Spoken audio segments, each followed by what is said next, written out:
बहुत सारे लोगों का ये सवाल रहता है कि हम कमाते तो बहुत ज़्यादा हैं, फिर भी हमारी जेब खाली रहती है, हमारे घरों में बीमारियां, परेशानियां और लड़ाई झगड़े होते रहते हैं। आखिर इसकी क्या वजह है? तो याद रखें, इसकी एक बड़ी वजह बेबरकती है। तो आज मैं आपको 7 ऐसी चीज़ें बतलाऊँगा जिनकी वजह से घरों के अंदर बेबरकती आती है।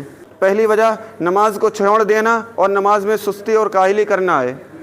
दूसरी वजह हमेशा गुनाहों को करते रहना है। तीसरी वजह नेकी के कामों में टाल मटोल करना है।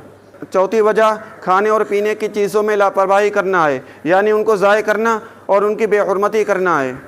पाँचवीं वजह टूटे हुए बर्तन में खाना खाना है। छठी वजह घर के अंदर मकड़ी के जालों का होना है। सातवीं वजह माँ बाप की खिदमत ना करना और उनकी नाफरमानी करना है। और अगर वो दुनिया से चले गए हैं तो उनके लिए दुआ ना करना है। अगर आपके अंदर इन 7 चीज़ों में से कोई एक चीज़ है तो उसको आज ही फ़ौरन छोड़ दें, फिर देखें इंशाअल्लाह आपके घर में बरकत ही बरकत होगी।